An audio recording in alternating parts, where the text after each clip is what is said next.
Where did Dutch get off to, that goddamn rascal bastard? Oh, hello there. Are you here to find out if Red Dead Redemption 2 is worth playing in 2024? Well, my American accent might scare you away, but rest assured, we're gonna find out. We're gonna get to the bottom of this mystery. Where did Dutch get off to? Let's find out. Wait for me, Arthur. It's me, John Marston, and I'm a cock in the second game. Wait for me. Oh, ladies and gentlemen. Senorita. Where did John go? How's it going? Welcome back to another great video with the majestic host, the Savior. Yes, that's right. Now, today we are going to be taking a look at Red Dead Redemption 2 in 2024. Is Red Dead Redemption 2 worth playing in 2024? Is it still a high quality game? How has the online multiplayer improved? Has it improved? Is it still a shallow piece of junk which wastes your time? That's what we're going to find out today. And what is Rockstar planning? What are they cooking? Are they going to update Red Dead Redemption 2? Are they going to give it a next-gen overhaul? We're going to talk about all that kind of stuff today. But mostly this is an analysis of Red Dead Redemption 2, an up-to-date Red Dead Redemption 2 review for 2024. So I do hope you enjoy this video. And if you do consider subscribing, it would mean so much to me. Yeah, it just means everything. I work so hard on all of my videos. I try and put as much effort into it as possible. And if you join this community, you will not be disappointed. If you like video game essays, video essays, early reviews, or you like more philosophical, deep content, I also do that. And if you do want to support me, do consider checking out my Spotify. I make music, and that would be a great way. Or just join as a member, or any form of donation also helps. Now, with all of that shilling out of the way, let's get into this video. But I still don't believe in nothing. Often, neither do I. But then I meet someone like you, and everything makes sense. You're too smart for me, sister. I guess I'm afraid. There is nothing to be afraid of, Mr. Morgan. Take a gamble that love exists, and do a loving act. Life is full of pain, but there is also love and beauty. Be grateful that for the first time, you see your life clearly.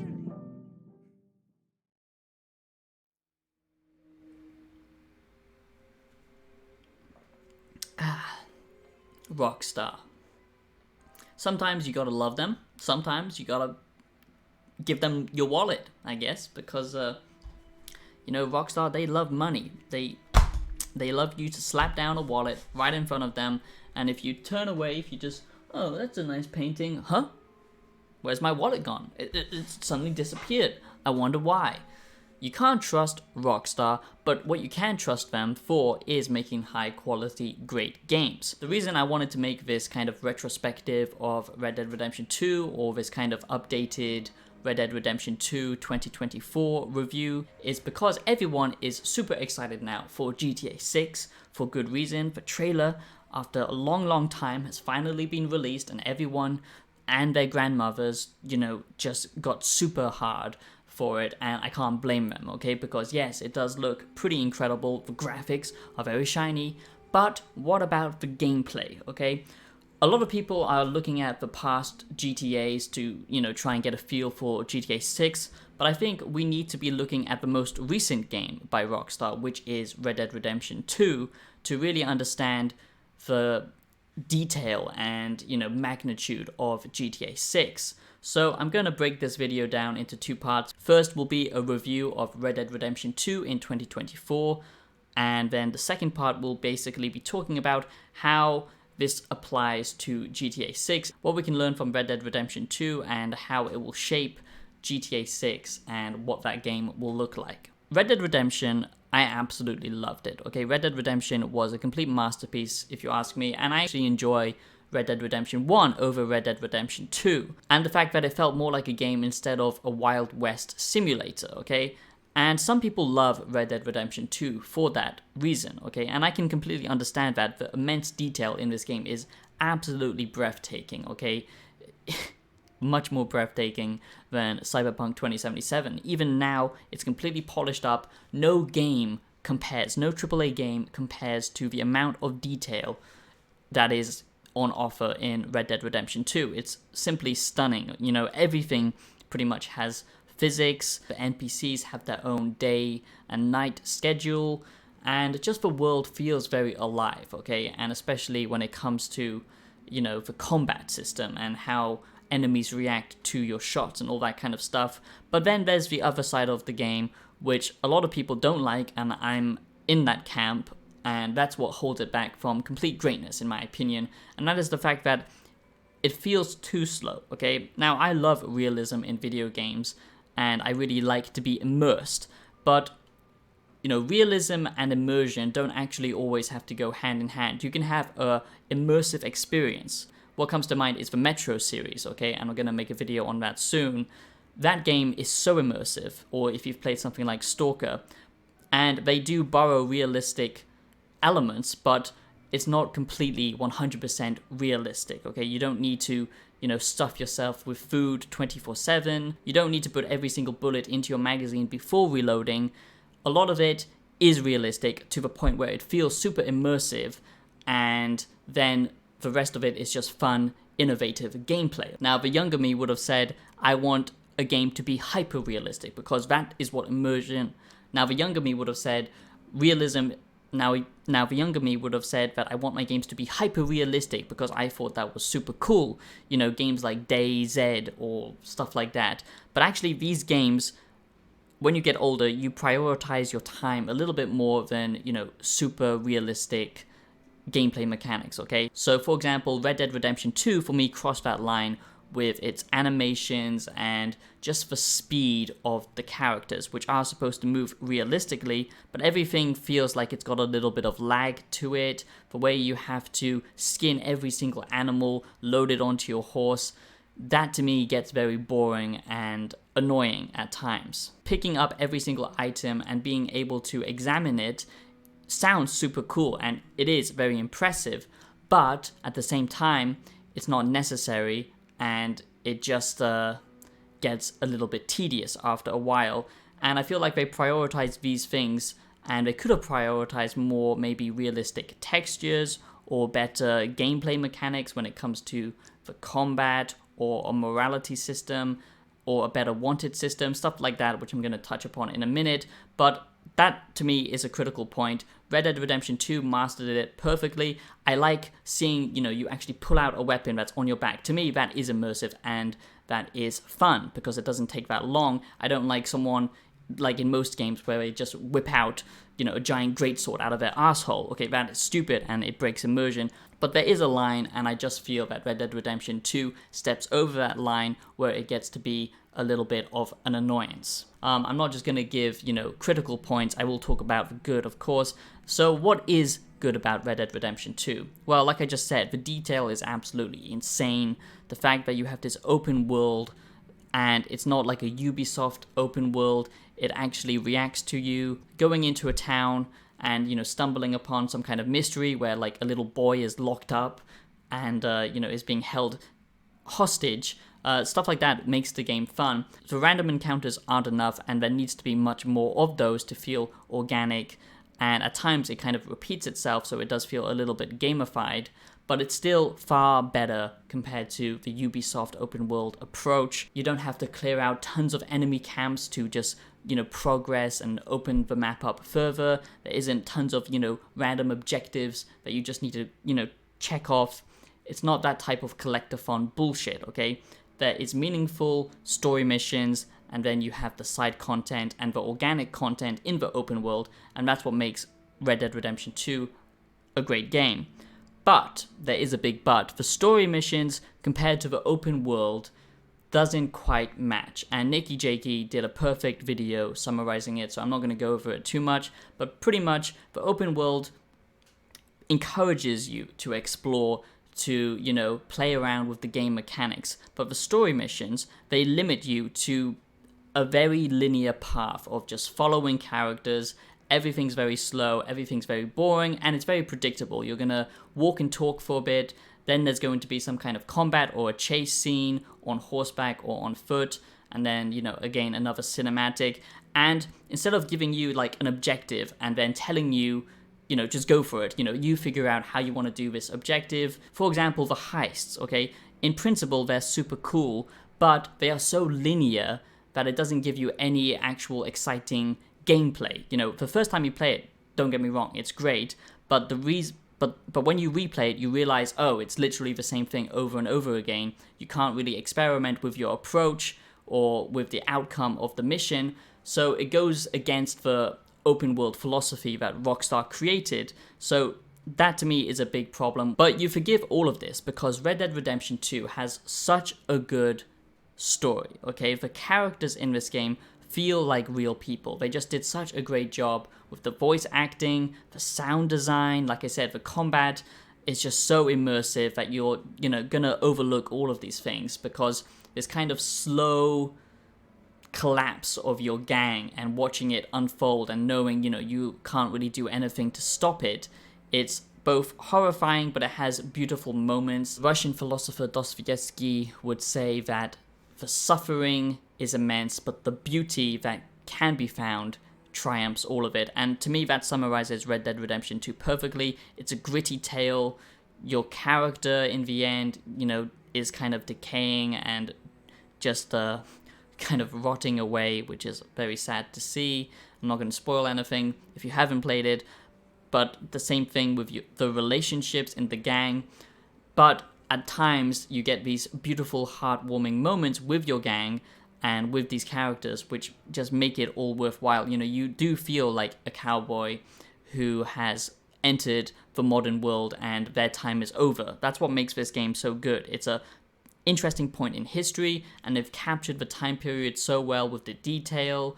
Now, like everyone, when Red Dead Redemption 2 first released, I was absolutely hooked, okay? I couldn't get away from it. I was playing it every single day, and this game you should really take your time with, and it has so much promise, but I feel like it just falls a little bit flat. So I'm probably in the minority when, you know, this isn't in my top 10 games of all time, which is pretty crazy to say because there's so much to love in this game, but I just feel like they missed the mark on many things, and I do hope they correct that for GTA 6, and I'll talk about that at the end of the video.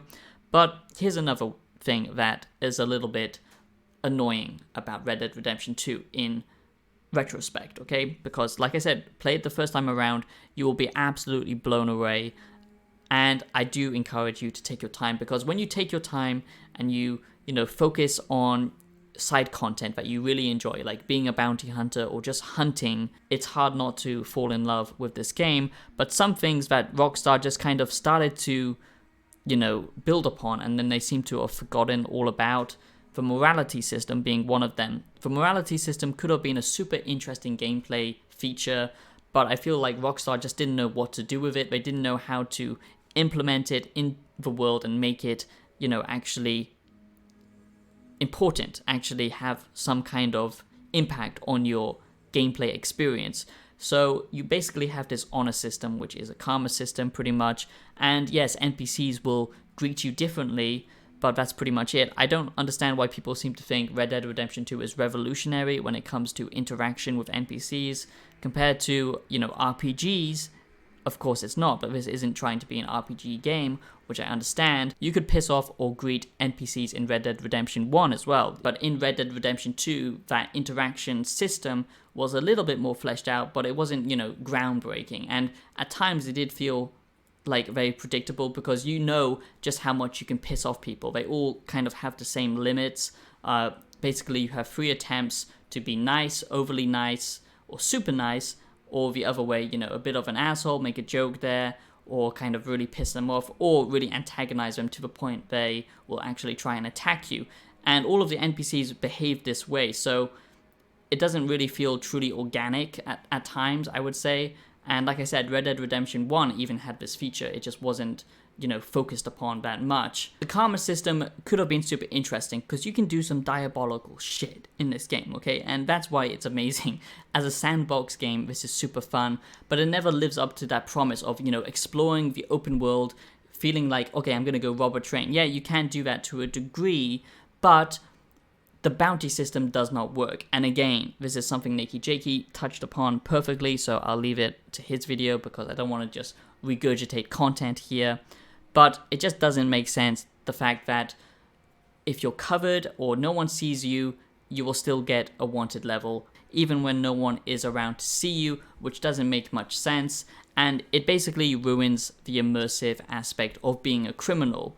And there isn't enough things to do in the game to warrant that criminal aspect of Red Dead Redemption, being an outlaw, okay? There should be shops that you can actually rob and it actually has consequences. There should be, casinos that you can go into, but these are all kind of scripted events, which does take you out of the experience, I would say. And apart from NPCs greeting you a different way, your karma does not impact gameplay whatsoever. It does not really impact the way characters treat you, the main characters in Red Dead Redemption 2, which is also disappointing. It just makes the bounty system goddamn annoying because they will just endlessly respawn these bounty hunters after you, and after a while it just gets boring and annoying because you're constantly being hunted. Even when you've just cleared all of the bounty hunters out, they'll just respawn if you've got a high bounty. Others have already said this, but yes, the second part of Red Dead Redemption 2 does drag a lot. Also, if you've already played the game and you just want to jump into it again, you have to go through this giant goddamn intro every single time, which is hours and hours of basically walking around, following NPCs. Rockstar still is kind of stuck in the past with their actual core gameplay. The worlds that they create are unlike any others in the gaming industry. That's why they are the best. The weather systems are realistic. Your horse testicles are realistic. The physics are realistic. The way the NPCs react and all have their own daily routines, the animations, everything about this game is super immersive and very impressive. The mud on your boots, the way you need to wash, all of that stuff, okay? But the gameplay, the actual core experience of what you're doing in these missions are usually the same, and they haven't really changed since GTA 3, which is pretty insane, where you're kind of just following NPCs around in the main story missions, and then some kind of action sequence happens. And a lot of the times it does feel just like a cover shooter with the main missions. There are some creative missions in there, but it's so good when you're doing a side mission and you're out in the open world, or you're, uncovering some kind of mystery. When you're organically exploring, that's when it's at the best. I just wish they managed to tie in the exploration with, missions. That would be so good. That would just be amazing. There's so much to love about this game, and actually when this game completes and you play as John Marston, that on its own is just such a great experience, because I just love the kind of slow build up of seeing, John become truly the main character again, because most of the time in this game he's just kind of takes the back seat, and he's such an interesting character, and that's just a great experience by itself. I wish the whole map was open from the get-go. That does feel very annoying because you can actually get there, but you will just be hunted by magical snipers. All in all, Red Dead Redemption 2 is a fantastic experience, but for some people like me, you might find it very slow. I would rather consequences and more interesting gameplay mechanics, a more open approach design philosophy when it comes to the story missions in my open world games than this hyper-realistic Western simulator that we got. And that's why Red Dead Redemption 1 to me is better than Red Dead Redemption 2, but I understand why people absolutely love this game, and I do see that it is a masterpiece. So should you play Red Dead Redemption 2 in 2024? Yes, definitely. If you've never played it before, I don't know what you're doing with your life, okay? Definitely experience this. If you've always fantasized about being a cowboy, this is the most realistic and fun experience that you can have. And I just wish there was kind of a sandbox mode where if you've already played the story, then you can just go about and, explore the side content, but it is very much intertwined.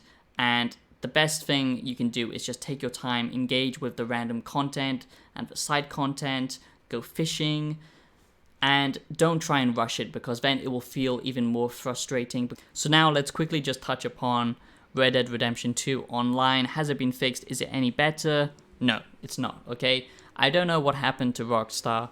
I think they saw that GTA 5 was just making so much money, and the online for that game was the main thing that was generating income, and they just didn't bother to focus on Red Dead Redemption 2 and the online experience. The amount of time it takes to get simple things, simple items in this game is ridiculous. There is not enough content to warrant the game. The way that the open world and the missions are separated in Red Dead Redemption 2 Online is even more jarring than it is in the single player. It's just not worth it, okay? If you're having fun with it, that's good for you, but it is very much pay to win, pay to progress. And finally, what can Rockstar learn from Red Dead Redemption 2, and how can they implement these changes, I hope, into GTA 6? They won't, obviously, because they're not going to listen to me, but this is what I'm hoping for, okay? So I really enjoyed Red Dead Redemption 2. I absolutely loved it. And yes, Red Dead Redemption 2 holds up in 2024. The graphics are still amazing. It would be nice if they did do a next-gen upgrade, but I don't think they will, because Rockstar likes to sell them, you know, for kind of the base consoles first, then the PC, so they can milk as much money as possible. I don't really like Rockstar as a company. They really showed their true colors with, you know, their practices when it comes to Red Dead Redemption 2 Online, and with GTA 5 Online, the crappy cash grab remake they did of the GTA older games. And what they really need to implement in GTA 6, what I want to see, is actually integrating the open world with the story campaign. So for example, you are a criminal, I would assume, in GTA 6. So have lots of places that you can actually interact with and rob and pull off your own heists. Be able to choose how you want to pull off this heist. Be able to take hostages, or, you know, trade them for, you know, kind of do what Payday did and trade these hostages for more time or for more cash. Have some kind of system in place where the sandbox opens up and you can do what you want, you know, earn income in many different ways. Go underwater and do like scuba diving photography or fish hunting. I really hope they make GTA 6 absolutely insane, where you can just do so many different things, and there's so many different ways of earning a living, where it truly does feel like a sandbox, not just an open world game, because they are so good at making these worlds. So why not flesh it out with interesting ways to interact with the world?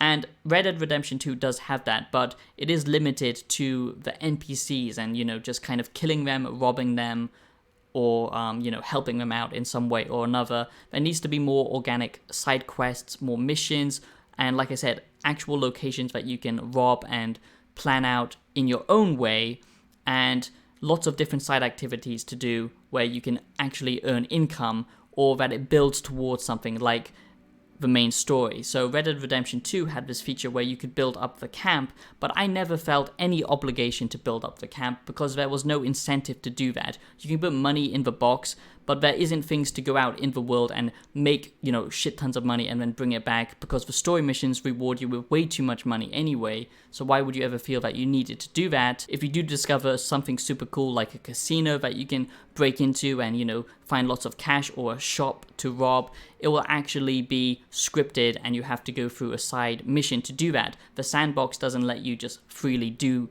what you want to make your money, only in these small activities like hunting and stuff like that. So I hope GTA 6 really opens up that formula, and how you make that money in this criminal empire. There needs to be multiple ways of doing that in fun gameplay systems, okay? So I absolutely love Red Dead Redemption 2. I do think Red Dead Redemption 2 is worth it in 2024. Should you buy Red Dead Redemption 2 in 2024? I hope I answered that question. It's a definite yes, especially since this game is on sale. The story alone makes Red Dead Redemption 2 worth it. The characters, the way the NPCs react, it does truly feel like Westworld at times, and it can be very disturbing but also a lot of fun. The combat, even though it is rather simplistic, is a lot of fun because of the ragdoll physics.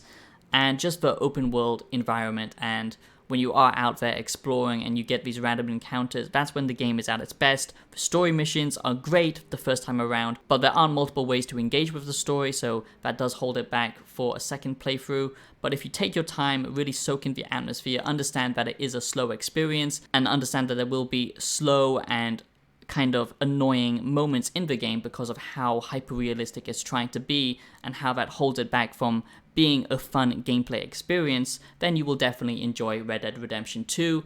I do hope you enjoyed this video, and if you did, like I said, please do subscribe. And I'll see you in the next video. Have a great day.